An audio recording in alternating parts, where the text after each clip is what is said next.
അവർ പറഞ്ഞതിന് ശേഷം ഈ 2025 തൊട്ട് ഇപ്പം ഇതിപ്പം 6 മാസമായി. ഈ 6 മാസം കൊണ്ട് എങ്ങനെ ഉണ്ടായിരുന്നു കാര്യങ്ങളൊക്കെ? 6 മാസം ദി ബെസ്റ്റ് ആയിരുന്നു. അതായത് എനിക്ക് സ്വിഗ്ഗി ഇങ്ങനെ ഓടിക്കൊണ്ടിരുന്നു, ഈ ലൈഫിൽ ഇങ്ങനെ പ്രത്യേകിച്ച് ചേഞ്ച് ഒന്നും ഉണ്ടാവില്ല എന്നുള്ള രീതി. അതായത് അതിനൊക്കെ മുന്നേ തന്നെ എനിക്ക് പുറത്തു പോകാൻ പറ്റില്ല എന്നുള്ള പ്ലാൻസ് ഒക്കെ പോയി. അപ്പോൾ ഇനി വേറെ ജോബ് നോക്കുമ്പോൾ ഞാൻ ഡേറ്റാ സയൻസിൻ്റെ ഒരു കോഴ്സാണ് പഠിച്ചത്. അപ്പോൾ അവിടെ നിന്നാണ് എനിക്ക് പ്രോജക്റ്റ് മാനേജ്മെൻറ്റ് ട്രെയിനി റോളിലേക്ക് ഏരീസിലൊരു ഇൻ്റർവ്യൂ ഉണ്ടായിരുന്നു. 3 ലെവൽ ഇൻ്റർവ്യൂ ഉണ്ടായിരുന്നു. അപ്പോൾ ഇൻ്റർവ്യൂ കഴിഞ്ഞ് ജോലിയായി. ട്രെയിനി ആയിരുന്നു. ഇപ്പോൾ 6 months ട്രെയിനി കഴിഞ്ഞ ദിവസം എൻ്റെ കോൺവൊക്കേഷൻ കഴിഞ്ഞുള്ളൂ. ഈ മാസം 10ന് അത് കഴിഞ്ഞ് ഇപ്പം ജോബിലേക്ക് പ്രൊജക്ട് മാനേജറായിട്ട് ഏരീസിൽ കയറിയതേ ഉള്ളൂ. സോ കമ്പനി എന്നുള്ള രീതിയിൽ എനിക്ക് കിട്ടാവുന്ന ബെസ്റ്റ് ഓപ്ഷനാണ് അത്. അപ്പോൾ ജോബിലും കയറി, സ്വിഗ്ഗി ഓൺലൈൻ, പിന്നെ സ്വിഗ്ഗി എന്നുള്ളത് പിന്നെ അതിനുശേഷം എനിക്ക് ഒരുപാട് ഷൂട്ട്സ് വരാൻ തുടങ്ങി. സോ ഈ 6 months ഭയങ്കര ട്രാൻസ്ഫോർമേഷനാണ്. ഇങ്ങനെ പൊയ്ക്കൊണ്ടിരുന്ന എൻ്റെ ലൈഫ് ഇങ്ങനെ കയറിക്കൊണ്ടിരിക്കും. ഭയങ്കര അതാ ഞാൻ പറഞ്ഞത്, അവരുടെ വാക്കുകൾ എൻ്റെ ലൈഫിൽ ഒരു കൈൻഡ്നെസ് നമ്മൾ കണ്ടത് ഒരു സ്ട്രേഞ്ചർ ഡാൻസ് ഇതിൽ കൂടെയാണ് അല്ലേ? അപ്പം സ്വിഗ്ഗി ഓടുന്ന സമയമാണ്. നമുക്കത് വൺ ഓഫ് ആ ബെസ്റ്റ് റണ്ണിങ് വീഡിയോസ് ആയിരുന്നു. ഇപ്പോഴും അത് റൺ ചെയ്യുന്നുണ്ട്. 6.5 million വ്യൂസ് ഉണ്ടായിരുന്നു അതിന്. ആ ഒരു വീഡിയോ ഇട്ടതിന് ശേഷം എങ്ങനെയായിരുന്നു എന്ന് വെച്ചാൽ ആ ഒരു ടൈമിൽ അക്കൗണ്ടും നമ്മൾ കണ്ടന്റ് എടുത്തതിന് ശേഷം ഉള്ളതായിട്ടുള്ള ഇത് എന്തായിരുന്നു, അതൊന്ന് പറയാമോ? അത് ഭയങ്കര ട്രാൻസ്ഫോർമേഷനാണ്. രണ്ട് രീതിയിൽ. അതായത് ഇൻസ്റ്റയിൽ ഫോളോവേഴ്സിന്റെ റീച്ചിന്റെ ഹൈക്ക് ആണെങ്കിലും അതും ഉണ്ടായിരുന്നു. അതായത് ഞാൻ പറഞ്ഞില്ലേ, ആ കോളേജിൽ റീൽസ് ഉണ്ടായിരുന്ന സമയത്ത് എനിക്ക് റീച്ച് ഉണ്ടായിരുന്നു. ഏകദേശം 1 million അടിച്ചിട്ടില്ല, 1 million ഏകദേശം അടിക്കാനുള്ള വീഡിയോസ് എനിക്ക് ഉണ്ടായിരുന്നു. കോളേജ് കഴിഞ്ഞ് നിർത്തി. അതിനുശേഷം ഞാൻ പ്രത്യേകിച്ച് വീഡിയോസ് ഒന്നും ഇടാത്തോണ്ട് അക്കൗണ്ട് ഇങ്ങനെ ഒരു സ്റ്റേബിൾ അവസ്ഥയിൽ പൊയ്ക്കൊണ്ടിരിക്കുകയായിരുന്നു. അപ്പൊ ചേട്ടന്റെ കൂടെ വീഡിയോ ഇട്ടതിന് ശേഷം പിന്നെ ഭയങ്കര ഹൈക്കായിരുന്നു. അതും നല്ല കമന്റ്സിനെ കാട്ടി കൂടുതൽ എന്തൊക്കെയായിരുന്നു ആ വീഡിയോയില് പകുതി കമന്റ്സ് അല്ല,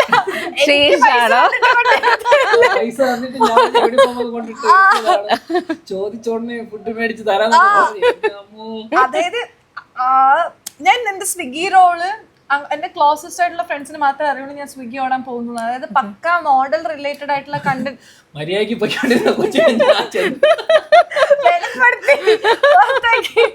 ഞാൻ അങ്ങനെ മോഡൽ റിലേറ്റഡ് കണ്ടന്റ്സാ. അപ്പൊ ചേട്ടൻ എന്താ എന്നെ ഇങ്ങനെ മെൻഷൻ ചെയ്തിട്ടല്ലേ ഉള്ളൂ, കൊളാബ് ചെയ്തിട്ടില്ലല്ലോ. അപ്പൊ എന്റെ കമന്റ് പിൻ ചെയ്ത ചേട്ടൻ കമന്റ് പിൻ ചെയ്തിരുന്നു. അപ്പൊ എന്താ അവർ അക്കൗണ്ടിൽ കയറി നോക്കുമ്പോ ഇത് കൊച്ചാണോ, നീ കൊച്ചാണോ, കൊറേ പേര് എനിക്ക് DM വന്നു, കൊറേ DMs വന്നു. എന്താണ് ശരിക്കും ഓടാണോ ഇത് പൊട്ട വീഡിയോ അല്ലേ എന്നുള്ള രീതിയിൽ, അഭിനയിച്ചതല്ലേ, സ്വിഗ്ഗി ടീഷർട്ട് ഇട്ട് ചെയ്തതല്ലേ എന്നുള്ള രീതിയിൽ. അപ്പൊ എനിക്ക് ഭയങ്കര സങ്കടമായി. അങ്ങനെയാണ് ഞാൻ അന്ന് സ്റ്റോറി ഇട്ട്, സ്വിഗ്ഗിന്റെ ഞാൻ സ്റ്റോറി ഇട്ടിട്ട് ഞാൻ പറഞ്ഞത് ഞാൻ പുറത്ത് വിടണ്ടെന്ന് ആഗ്രഹിച്ച ഒരു സംഭവമാണ്. അപ്പോ ഇങ്ങനെ ഒരു സാഹചര്യം വന്നു, ഇടേണ്ടി വന്നു. പിന്നെയാണ് സ്വിഗ്ഗി ആയിട്ടുള്ള വീഡിയോ ഒരു 2-3-4 വീഡിയോസ് ഞാൻ ചെയ്തിട്ടുണ്ട്. അപ്പൊ അതിനു മുന്നേ ഇങ്ങനെ ശരിയായി അപ്പോഴാണ് ശരിക്കും ആക്സെപ്റ്റ് ചെയ്തത് അല്ലേ സ്വിഗ്ഗി ഗേൾ ഐഡന്റിറ്റി വന്നത്. പിന്നെ ഐഡന്റിറ്റി വന്നത് ആ വീഡിയോ, ലുലുവിന്റെ ആ വീഡിയോ കൂടി ഇട്ടപ്പോ അത് ഭയങ്കര കത്തലായിരുന്നു. അതിന് കുറെ ക്രിറ്റിസിസം, പോസിറ്റീവ്. അത് ആക്ച്വലി ഈ ആൾക്കാരെ ഞാൻ അതാ പറഞ്ഞ ഒരു വേർഡ് കിട്ടിയാൽ മതി, പറഞ്ഞില്ലേ ഐ മീൻ അതിൽ പിടിച്ച് കയറുന്നുള്ളത്. ആക്ച്വലി ഞാൻ ആ വീഡിയോയില് the hardest part of being A Swiggy girl, I mean ഞാൻ എന്നെയാണ് സ്വിഗ്ഗി ഗേൾ എന്ന് ഉദ്ദേശിച്ചത് അവിടെ. അപ്പൊ ആൾക്കാർ വന്നിട്ട് അപ്പൊ എന്താ ബോയ്സ് പറക്കുവോ, ബോയ്സ് ഞാൻ അവിടെ ജെൻഡർ ഒന്നും ഡിസ്ക്രിമിനേറ്റ് ചെയ്തിട്ടില്ല, പക്ഷെ സ്വന്തം കാര്യം പറഞ്ഞതേ ഉള്ളൂ. ഞാൻ എന്നെ സ്വിഗ്ഗി ഗേൾ എന്ന് പറഞ്ഞപ്പോ എല്ലാവരും അതിനെ ക്രിട്ടിസൈസ് ചെയ്യാൻ തുടങ്ങി. അതെന്താ ഗേൾസിന് മാത്രമേ പ്രശ്നമുള്ളൂ, ബോയ്സിന് പ്രശ്നമില്ല എന്നൊക്കെയുള്ള രീതിയിൽ. അപ്പൊ ഞാൻ എന്തൊരു ആൾക്കാരാണ് ഇങ്ങനെയൊക്കെ അനലൈസ് ചെയ്യുന്നതല്ലേ. ആ വീഡിയോ ആണ് ഭയങ്കര. പിന്നെ കുറെ ന്യൂസ് ചാനൽസിലുള്ള ആൾക്കാരൊക്കെ അത് റീഷെയർ ചെയ്തു. അവര് പിന്നെ ഇന്റർവ്യൂ ഒക്കെ മീൻസ് ഓൺലൈൻ ആയിട്ടുള്ള അവരുടെ ഓൺലൈൻ മീഡിയാസിലൊക്കെ ഷെയർ ചെയ്തു. അങ്ങനെയാണ് ഫസ്റ്റ് പെയ്ഡ് ഷൂട്ട് എങ്ങനെയാ വന്നത്? ഫസ്റ്റ് ഷൂട്ട് വന്നത് ഞാൻ മോഡലിംഗ് ഫീൽഡിലേക്ക് വന്ന എങ്ങനെയാന്ന് വെച്ച് കഴിഞ്ഞാൽ എൻ്റെ ഒരു ഫ്രണ്ട് ഒരു ഷോ ചെയ്തിട്ടുണ്ടായിരുന്നു, ജ്യോതി എന്നാണ് അവളുടെ പേര്. അപ്പോൾ അതിനുശേഷം അവൾ വേറെ ഫ്രണ്ട് ഉണ്ട് അഞ്ജിമ എന്ന് പറഞ്ഞിട്ട്, അവളുടെ ചേച്ചിയുടെ ഒരു ഡിസൈനർ ഷോ ഉണ്ടായിരുന്നു. അപ്പം ആ ഷോയ്ക്ക് ചേച്ചിയുടെ ഡിസൈൻസ് ഇറങ്ങാൻ മോഡൽസിനെ വേണമായിരുന്നു. അപ്പൊ ജ്യോതി ഓൾറെഡി ഇറങ്ങുന്നുണ്ടായിരുന്നു. അപ്പൊ അവളാണ് എന്നെ ആക്ച്വലി റെക്കമെൻഡ് ചെയ്തത്. ഇങ്ങനെ ഒരു കുട്ടീൻ്റെ, അവൾ എന്നോട് ചോദിച്ചു നിനക്ക് ഇറങ്ങാൻ താല്പര്യം ഉണ്ടോ, അങ്ങനെയാണ് എന്റെ ഫസ്റ്റ് ഷോ വരുന്നത്. അപ്പൊ ആ ഫോട്ടോസ് കണ്ടിട്ട് അങ്ങനെ ഇൻസ്റ്റയിൽ കോണ്ടാക്ട് ചെയ്ത് വന്നാണ് ഒരു ഷൂട്ട്. മോഡലിംഗ് ആക്ച്വലി ഇൻട്രസ്റ്റ് ഉണ്ടോ അതോ ടൈം പാസ് ആയിരുന്നു? മോഡലിംഗിന് ഇൻട്രസ്റ്റ് ഉണ്ട്. മോഡലിംഗ് ഒരു ചെറിയൊരു പാഷനാണ്, ഡാൻസിങ് പോലെ ഒരു ചെറിയ പാഷനാണ് മോഡലിംഗ്. പക്ഷെ എനിക്ക് അധികം ടൈം അതിലേക്ക് സ്പെൻഡ് ചെയ്യാൻ പറ്റിയിട്ടില്ല. ഈ സ്വിഗ്ഗി ഗേൾന്ന് അറിയപ്പെട്ട് കഴിഞ്ഞ പിന്നെ എങ്ങനെയായിരുന്നു ഈ കൊളാബ്സ് ഒക്കെ വരുന്നത്? പിന്നെ അതിനുശേഷം ഐ മീൻ അക്കൗണ്ട് നല്ല റീച്ച് ഉണ്ട്. അപ്പൊ ഫോളോവേഴ്സ് ഉള്ളതുകൊണ്ട് ഒരുപാട് ഷൂട്ട്സും കൊളാബ്സ്, കുറെ ഫേക്ക് ആയിട്ടുള്ള സംഭവം വരും, റിയൽ ആയിട്ടുള്ള കുറെ കാര്യങ്ങളും വരുന്നുണ്ട്. കുറെ ആഡ് കമ്പനീസ് കോണ്ടാക്ട് ചെയ്തിട്ടുണ്ടായിരുന്നു. അപ്പോൾ പറ്റുന്നതൊക്കെ ഞാൻ ചെയ്തിട്ടുണ്ട്. ചിലത് എനിക്ക് അക്സെപ്റ്റബിൾ അല്ലാത്ത കുറെ ഇതുണ്ടായിരുന്നു, അതൊന്നും എടുത്തിട്ടില്ല. പിന്നെ ഈ കൊളാബ് എന്ന് പറയുന്നൊരു സംഭവം ഉള്ളതുകൊണ്ട് എല്ലാവരും കൊളാബാ ചോദിക്കുന്നത്. അപ്പം എനിക്ക് സ്വിഗ്ഗി ഓടിക്കഴിഞ്ഞു കഴിഞ്ഞാൽ ഒരു ദിവസം രാവിലെ ഓടിക്കഴിഞ്ഞാൽ ഇത്ര രൂപ, ഒരു 1000+ റുപ്പീസ് എന്റെ കയ്യിലുണ്ടാവും. ആ ഒരു ദിവസം മൊത്തം ഞാൻ ഒരു ഷൂട്ടിന് വേണ്ടി മാറ്റി വെച്ചിട്ട് എനിക്ക് ഒരു ഇല്ലെങ്കിൽ പിന്നെ പ്രത്യേകിച്ച് ഉപയോഗമൊന്നുമില്ല. ഐ മീൻ അല്ലെങ്കിൽ അത്രയും നല്ല ഇതുപോലെ മേക്ക് ഓവർ ഷൂട്ട്സ് നല്ലൊരു ഇതാണ്, എനിക്ക് യൂസ്ഫുൾ ആയിട്ടുള്ള ഒരു സംഭവമാണെങ്കിൽ ചെയ്യാം. അവർക്ക് ഭയങ്കര യൂസാ, അവർക്കൊരു ഒരു 5+ വീഡിയോസ് അവർക്ക് കിട്ടും. പക്ഷെ നമുക്കൊരു യൂസ് ഇല്ല. നമ്മൾ ആ ഡേ മൊത്തം പോവാണ്, നമുക്ക് പ്രത്യേകിച്ച് ഒരു ബെനിഫിറ്റ് ഇല്ല. മീൻ ഫുഡ് പോലും വാങ്ങിത്തരില്ല. അങ്ങനെയാണ് മിക്ക ആൾക്കാർക്കും അങ്ങനെ പെയ്ഡ് ആണെന്ന് പറയുമ്പോഴേക്കും അവരൊരു മുഖം മാറും. എങ്ങനെയാ ഡീൽ ചെയ്യുന്നത് അങ്ങനത്തെ സിറ്റുവേഷൻസിൽ? എനിക്ക് അപ്പോൾ എന്റെ മൈൻഡ് എന്താന്ന് വെച്ച് കഴിഞ്ഞാല് എന്റെ ലൈഫ് കൊണ്ടുപോകാനുള്ള സംഭവം കിട്ടുക എന്നുള്ളതാണ്. ഐ മീൻ മണിയാണ് ഏറ്റവും ഇമ്പോർട്ടൻ്റ് ആയിട്ടുള്ള ഒരു കാര്യം. പാഷൻ എനിക്കുണ്ട്, പക്ഷെ അവരുടെ ഒരു നീഡിന് വേണ്ടിയിട്ട് എനിക്ക് എൻ്റെ ടൈം വേസ്റ്റ് ചെയ്യാൻ ഞാൻ ഒട്ടും റെഡി അല്ലായിരുന്നു. അപ്പോൾ അവര് കൊളാബ്, ഞാൻ ഫസ്റ്റ് എന്നെ കോൺടാക്ട് ചെയ്യുമ്പോഴേ ഞാൻ പറയും എനിക്ക് പെയ്ഡാണ് താല്പര്യം. ഞാൻ ആദ്യം വിചാരിച്ചത് നമ്മൾ കുറേ ആദ്യം കൊളാബ് ഷൂട്ട് ചെയ്യണം, എന്നാലേ നമുക്ക് പെയ്ഡ് വരുള്ളൂ എന്നൊക്കെയാണ് ഞാൻ ആദ്യം വിചാരിച്ചിരുന്നത്. അപ്പം ഞാൻ ഒരു ഷോ ചെയ്തപ്പോൾ ഞാനൊരു ചേച്ചിയെ പരിചയപ്പെട്ടു, ലക്ഷ്മി എന്നാണ് പേര്. അപ്പോൾ ആ ചേച്ചിയാണ് എന്നോട് പറഞ്ഞത്, നീ ഇപ്പോൾ കൊളാബ് ചെയ്യാണെന്ന് വെച്ചോ, ഒരിക്കലും നമുക്ക് പെയ്ഡ് ഷൂട്ട് വരില്ല. അപ്പോൾ പുള്ളിക്കാരി പറയണമെന്ന് വെച്ചാൽ പുള്ളിക്കാരിക്ക് അധികം അക്കൗണ്ട് റീച്ച് ഒന്നുമില്ല. ഐ മീൻ 3000 ഫോളോവേഴ്സ് എന്തൊക്കെയുള്ളൂ. പക്ഷെ പുള്ളിക്കാരി വരുന്ന പെയ്ഡ് ഷൂട്ട്സ് മാത്രമേ ചെയ്യുള്ളൂ. പുള്ളിക്കാരിയാണ് എനിക്ക് ആ ഒരു തോട്ട് എൻ്റെ മൈൻഡിൽ കൊണ്ടുവന്നത്. ഐ മീൻ നമ്മൾ എഫേർട്ട് ഇടുകയാണ്, വൺ ഡേ അല്ലെങ്കിൽ ഇത്രയും സമയം നമ്മൾ എഫേർട്ട് ഇടുകയാണ്. അപ്പൊ ആ ഒരു എഫേർട്ടിനുള്ള ഒരു പൈസ നമുക്ക് കിട്ടണം. ഐ മീൻ അപ്പോൾ ചേച്ചിക്ക് കുറെ ഇങ്ങനെ വരും, ഇത്ര എന്താ അത് ഇന്ന ആൾക്കാരൊക്കെ കൊളാബ് ആണല്ലോ, അപ്പൊ ഇയാൾ എന്തിനാ പെയ്ഡ് ചെയ്യുന്നൊക്കെ ഉള്ള രീതിയിൽ ക്വസ്റ്റ്യൻസ് വരും.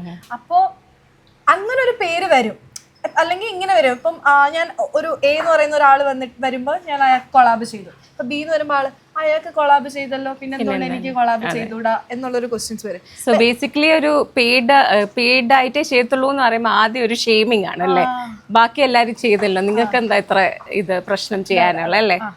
പിന്നെ അതെ പ്രശ്നം. അപ്പം അതിനൊരു സ്റ്റാൻഡ് എടുക്കണം. അങ്ങനെ സ്റ്റാൻഡ് എടുത്ത് തന്നെയാണോ? ഫസ്റ്റ് ഓഫ് ഓൾ അത് നോ പറയാൻ നമ്മൾ പഠിക്കണം. ഇമ്പോർട്ടന്റ് കാര്യം.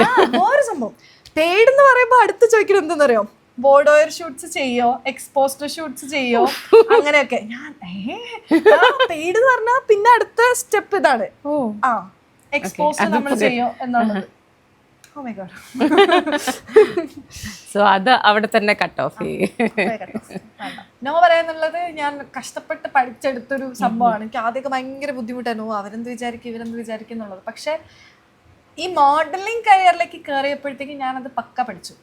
നോ പറയണം, എനിക്ക് സമയമില്ല എന്നുള്ളത് പറയണം എന്നുള്ളത്. ഒരു ഷൂട്ട് വന്നിട്ടുണ്ടായിരുന്നു, ഞാൻ പറഞ്ഞില്ല പെയ്ഡ് ചെയ്യുള്ളൂ. മീൻ ഈ ചില ഷോപ്സിന്റെ ഷൂട്ട്സ് ചെയ്യുമ്പോൾ ഒരു ഷോപ്പിന് വേണ്ടി നമ്മൾ കുറേ ഡ്രസ് ചേഞ്ച് ചെയ്ത് നമ്മൾ ചെയ്യേണ്ടി വരും. നമ്മൾ അത്രയ്ക്ക് എഫേർട്ട് ഇടുന്നുണ്ട്.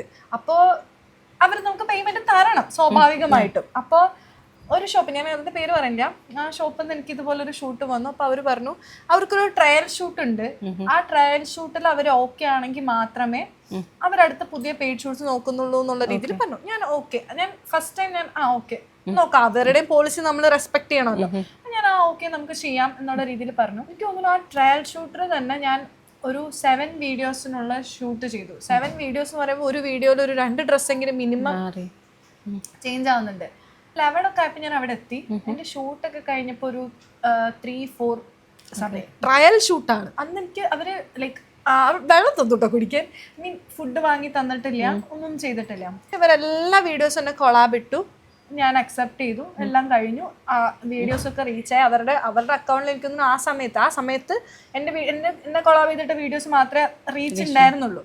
അവർ ചെയ്ത ഒരു ബാഡ് കാര്യം എന്താന്ന് വെച്ച് കഴിഞ്ഞാൽ എന്റെ ഫോട്ടോസിനെല്ലാം ഇട്ടത് ഞാൻ ഈ സ്വിഗ്ഗിന്റെ ഇത് ചെയ്തില്ലേ, അതായത് എന്നെ മാർക്കറ്റ് ചെയ്തവര് എന്നെ വെച്ചിട്ട് സ്വിഗ്ഗിന്റെ ഫോട്ടോസ്, സ്വിഗ്ഗി ടീഷർട്ട് ഇട്ടത് ഞാൻ അതെല്ലാം എടുത്ത് ഇവർ കവർ പിക്ചർ ഇട്ടു. എന്നിട്ട് ഞാൻ അത് ചോദിക്കാൻ പോയില്ല, വിട്ടു. എന്നിട്ട് അവർ എന്നോട് പറയാണ് അടുത്ത ഷൂട്ട് ഉണ്ട്, 10 വീഡിയോസ് ചെയ്യണം, രാവിലെ തൊട്ട് വൈകുന്നേരം വരെ ഫുഡ് കൊണ്ടുവരണം, 1500 ആണ് പേയ്മെന്റ് എന്ന് പറഞ്ഞു. ഞാൻ പറഞ്ഞു 1500ഓ? ഞാൻ എടുത്തു ചോദിച്ചു എത്ര ഡ്രസ്സ് നമ്മൾ ഇടേണ്ടി വരും എന്ന് പറഞ്ഞു. അത് 10 വീഡിയോസ് എന്നേ പറയാൻ പറ്റും, ഇത്ര ഡ്രസ്സ് എന്ന് പറയാൻ പറ്റില്ല. ഞാൻ പറഞ്ഞു 1500 ഭയങ്കര കുറവാണ്, രാവിലെ തൊട്ട് വൈകുന്നേരം വരെ ഞാൻ ഇത്രയും ടൈം കളയണില്ല എന്ന് പറഞ്ഞു. ഇവർ ഭയങ്കരമായിട്ടൊക്കെ പിന്നെ വോയിസ് മാറി റൂഡൊക്കെ ആയി. ഞാൻ അവിടെ സ്റ്റോപ്പ് ചെയ്തു. ഞാൻ പറഞ്ഞു എനിക്ക് വേണ്ട, ഞാൻ ഷൂട്ട് ചെയ്യില്ല എന്ന് ഉറപ്പിച്ചു പറഞ്ഞു. പിന്നെ അവരെന്നെ അങ്ങനെ കോണ്ടാക്ട് ചെയ്തിട്ടൊന്നും. പിന്നെ ഞാൻ കണ്ടു അവരുടെ അക്കൗണ്ട് നോക്കുമ്പോൾ അവർ ഈ ട്രയൽ ഷൂട്ടിനെയാണ് അവരെന്താ ചെയ്യുന്നത്, എന്ന് വെച്ച് കഴിഞ്ഞാൽ എല്ലാവരുടെ അടുത്തും പോയിട്ട് ഇങ്ങനെ അപ്രോച്ച് ചെയ്യും. ഒരു ട്രയൽ ഷൂട്ടിന് ഇപ്പൊ ചേട്ടന്റെ അടുത്തുനിന്ന് ഒരു 7 വീഡിയോ കിട്ടിയില്ലേ, അവർക്ക് ഇടാനുള്ളതായില്ലേ, ചേട്ടൻ കഴിഞ്ഞ അടുത്ത് എന്റെ ഒരു 7 വീഡിയോ, ചേച്ചിന്റെ ഒരു 7 വീഡിയോ, അങ്ങനെ ഇഷ്ടംപോലെ ആൾക്കാരുണ്ട് ട്രയൽ ചെയ്ത് തന്നെ അവർക്ക് ഇടാനുള്ള സംഭവം കിട്ടുന്നുണ്ട്. ഭയങ്കര അങ്ങനെ ഒരുപാട് യൂസ് ചെയ്യുന്ന കുറെ ആൾക്കാരുണ്ട്. അപ്പൊ നോ പറയാൻ പഠിക്കണം. ഭയങ്കരമായിട്ട് ഈ ഷൂട്ടിനൊക്കെ പോകുമ്പോഴേ ഒറ്റയ്ക്കല്ലേ പോകുന്ന ഷൂട്ടിനൊക്കെ? ഇതുവരെ ഷൂട്ടിന് ഞാൻ അങ്ങനെ ഒറ്റയ്ക്ക് പോയിട്ടില്ല. അതെന്തുകൊണ്ടാണ് അങ്ങനെ ചോദിക്കട്ടെ? അത് ഞാൻ ആദ്യം പറഞ്ഞ സംഭവം തന്നെ, പട്ടികളെ കെട്ടിക്കൊണ്ടില്ല മനുഷ്യരെ പേടിക്കണം. എനിക്ക് ഫസ്റ്റ് പോകുന്ന എല്ലാ ഷൂട്ട്സിനും എൻ്റെ കൂടെ ആരെങ്കിലും ഉണ്ടാവും, ഏതെങ്കിലും ഒരു ഫ്രണ്ട് ഉണ്ടാവും. പിന്നെ എന്നിട്ട് എനിക്ക് അവരുടെ അടുത്ത് 2 വർക്കൊക്കെ ചെയ്ത് കംഫർട്ടബിൾ ആയാൽ പിന്നെ ഞാൻ ഒറ്റ. വീട്ടിലെ അമ്മയൊക്കെ എങ്ങനെയാണ് ഇപ്പം സപ്പോർട്ടും കാര്യങ്ങളൊക്കെ? അമ്മയൊക്കെ ഭയങ്കര ഹാപ്പിയാണ്, ഭയങ്കര ഹാപ്പിയാണ്. പിന്നെ അമ്മയുടെ അടുത്ത് വീട്ടുകാരൊക്കെ പറയും നീ അവളെ അയച്ചു വിട്ടു. അമ്മ പറയണ എന്താന്ന് വെച്ച് കഴിഞ്ഞാൽ അവളെവിടെ വീണാലും 4 കാലിൽ വീണോളും എന്നുള്ളൊരു കോൺഫിഡൻസ് അമ്മയ്ക്ക് കോൺഫിഡന്റ് ആണ്, എവിടെ ചെന്നാലും ജീവിക്കും. ബ്രദർ അവനിപ്പോ +2. അവനും സപ്പോർട്ടൊക്കെ തന്നല്ലോ? അവനും ഭയങ്കര സപ്പോർട്ട്. അവനെ പിന്നെ ഞാനല്ലേ വളർത്തിയെടുത്തു. അവനൊരു പെർഫെക്റ്റ് ജെന്റിൽമാൻ ആണ്, ഭയങ്കര സപ്പോർട്ടാണ്. എനിക്ക് വേറെ ആരെയും കൺവിൻസ് ചെയ്യണം ഒന്നുള്ളത് ഇല്ല. എനിക്ക് എന്റെ അമ്മ അനിയനും കൺവിൻസ്ഡ് ആവുക, അവർക്ക് അറിയണം ഞാൻ എന്താന്നുള്ളത്.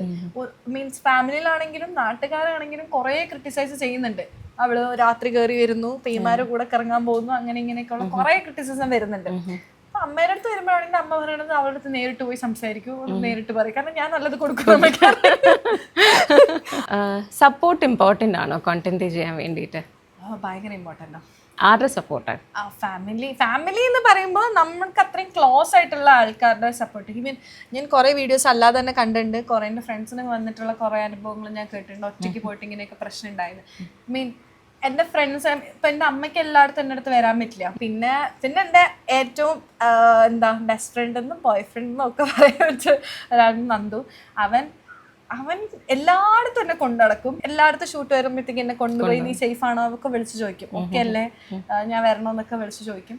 പിന്നെ എൻ്റെ ഫ്രണ്ട്സിന്റെ സപ്പോർട്ട് ഉണ്ടായിരുന്നില്ല എന്നുണ്ടെങ്കിൽ ഞാൻ എന്തായാലും എനിക്ക് ഒരു ഷൂട്ട്സും ചെയ്യാൻ പറ്റില്ല എന്ന് തന്നെ വേണമെങ്കിൽ പറയാം. അവർ ഭയങ്കര സപ്പോർട്ടീവ് ആയിരുന്നു. സ്വിഗ്ഗിന്റെ തന്നെ എന്തെങ്കിലും ഒരു പ്രശ്നം, എന്തെങ്കിലും പെട്ടെന്ന് പേടിച്ചു, അല്ലെങ്കിൽ ഒരു റോഡിൽ കയറുമ്പോൾ ഒരു ടെൻഷൻ ഉണ്ടെങ്കിൽ ഞാൻ അപ്പം ആരെങ്കിലും വിളിക്കും. വിളിച്ചൊരു വെളിപ്പുറത്ത് ആരെങ്കിലും ഒക്കെ ഉണ്ടാവും. സോ അവരുടെ സപ്പോർട്ട് എന്നെ ഭയങ്കരമായിട്ട് ഇൻഫ്ലുവൻസ് ചെയ്തു. അപ്പം ഇത്രയും നേരം നമുക്ക് നമ്മുടെ കൂടെ സ്പെൻഡ് ചെയ്തതിൽ താങ്ക് യു സോ മച്ച്. എന്നെ വിളിച്ചതിൽ വളരെയധികം താങ്ക് യു. ഇനിയും ഒത്തിരി മോഡലിംഗ് ഷൂട്ട്സും എല്ലാം ചെയ്യാൻ പറ്റട്ടെ. അടുത്ത 6 months ഇങ്ങനെ പോട്ടെ. ഇനി പുറത്തോട്ട് പോയി അപ്പോൾ വീണ്ടും ഒരു എപ്പിസോഡായി നെക്സ്റ്റ് വീക്ക്. വരും. ബൈ.